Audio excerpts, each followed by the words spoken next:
And that's how we do water chores 200 feet away from the house. Good morning, one and all. Welcome back to Red's Homestead. Our project today involves the Silkies. We're going to be moving them to their permanent home, their final position. Hopefully the last time we're going to have to move them. Let me show you where. They're going to be going all the way down to this spot. So you can see the Silkie little hutch is back there, and we're now at the very bottom of our fencing. And this, where I'm standing, is where the Silkies are going to be. They're going to have this cover of the holly.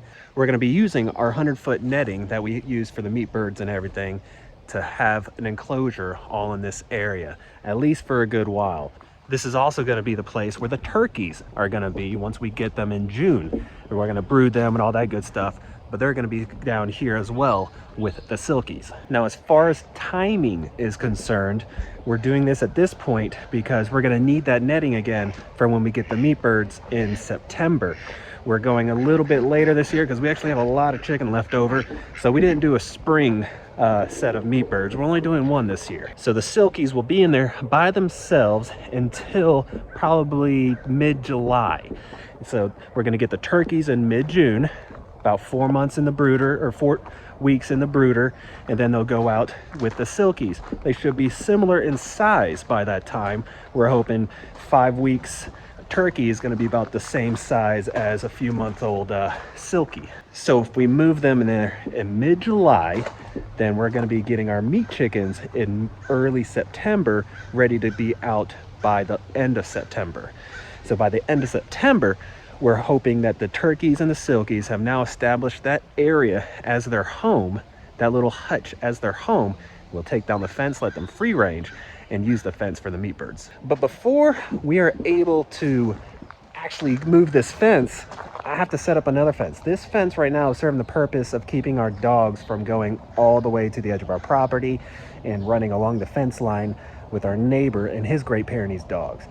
So I have to replace this fence right here. And I'm not gonna do it with an expensive Premier One fencing like this. I'm gonna be using some poly wire. So this is the area I need to put the fence.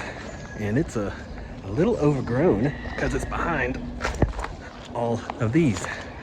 So I have to get through this, behind this dirt pile, to be able to connect up to my fence back there.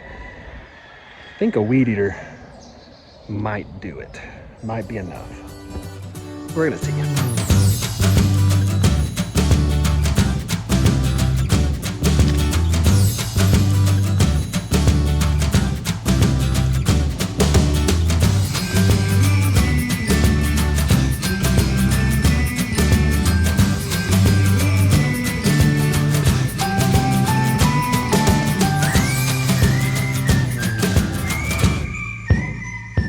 So I just saw the peacock come over here, and my dog's out, Wally, and they have never met in person. They have seen each other.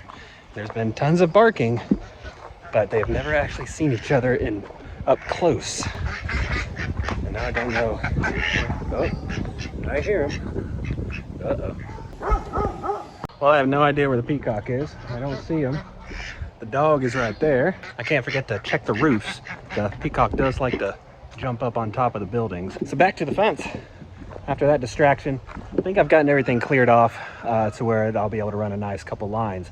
And I'm going to connect it to the power at the front near the duck's house to be able to run the power along here.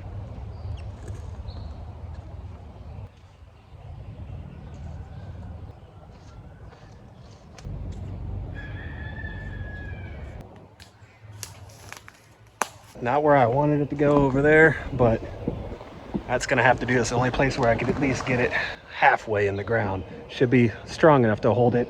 I may actually zip tie it to the perimeter fence. I don't want to connect it to the fence because I don't have all the clips and everything set up for that, but I want it to just stay upright. Oh, there's Mama Duck. She has come out to get something to eat and something to drink. And then whenever she leaves, she completely covers the nest so that you can't see anything. That is really cool.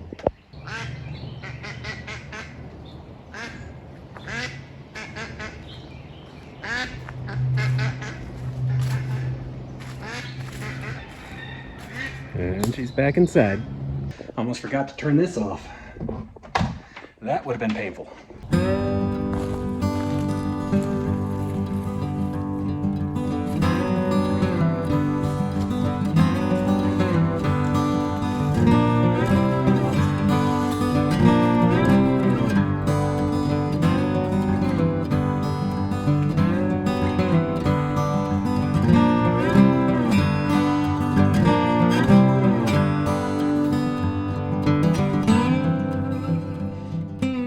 Everything is set up. It's nice and tight. It shouldn't be grounding. Let's see what kind of charge it gets. So it's hitting 2,500. Not nearly strong enough. I look for at least 6,000. But I think I see where it might be having some problems. We've got this stuff growing on the house. Okay, now that that's cleared off that main line, let's give it another test. Still isn't hitting very hard, but it could be grounding on this one. I haven't gone down there in a while. I need to weed eat it anyways, so let me see if weed eating that helps it, because we're still at 2,500.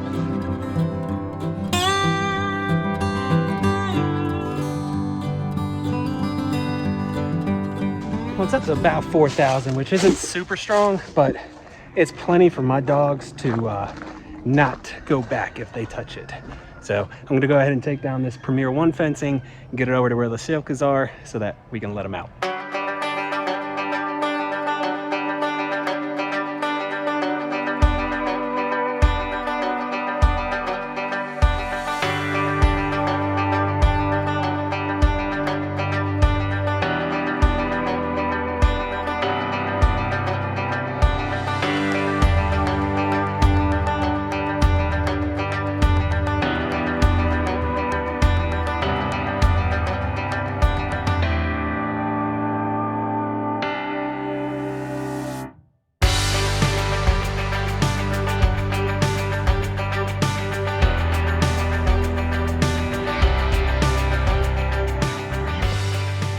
So we've got the fence up and the chicks are out and about running.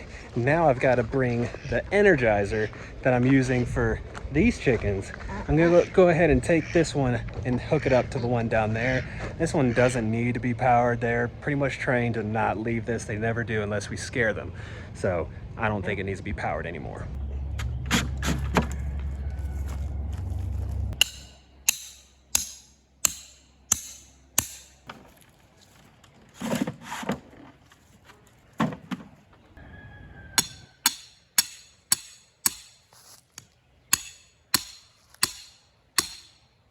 So I've got one last step until those birds are done. Water.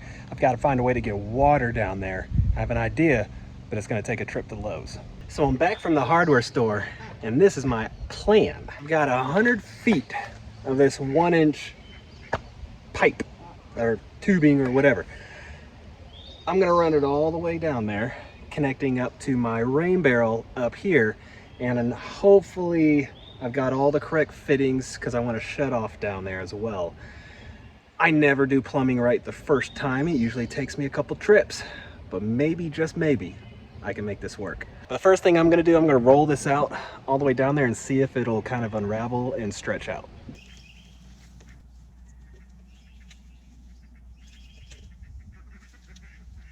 So what I have right now is just this little tubing connected up to this little shut off right here on the bottom of the rain barrel. If this was anything more than just gravity, this wouldn't work because the fittings aren't exact. But I think since it's gravity fed, there's not a whole lot of pressure, that I won't have any issues with leaks, but we won't know until I actually do it.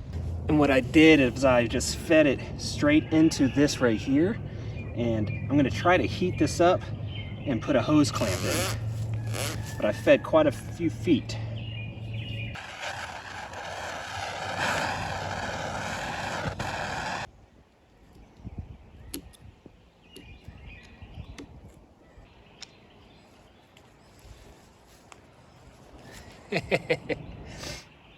All right, now to go to the bottom.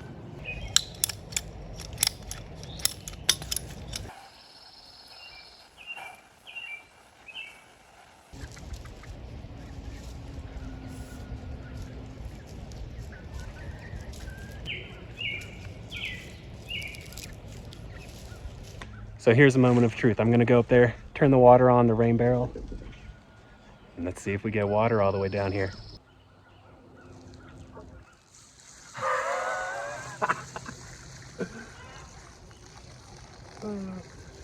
It's perfect. I can't believe I just did that on the first try.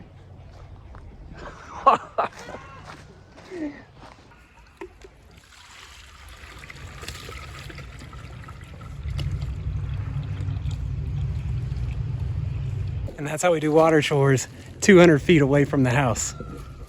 Eventually I'm gonna upgrade that rain barrel. That's where the actual problems lie.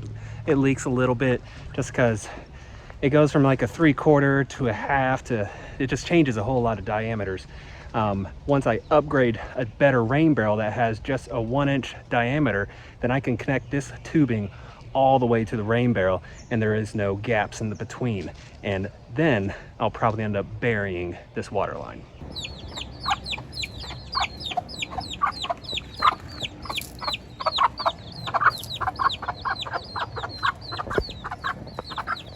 The summer timing starting back up, I decided to hook up the rain barrel again. And this time around, the chickens are actually using it. They didn't really use it the first time, but now seems like they're enjoying it.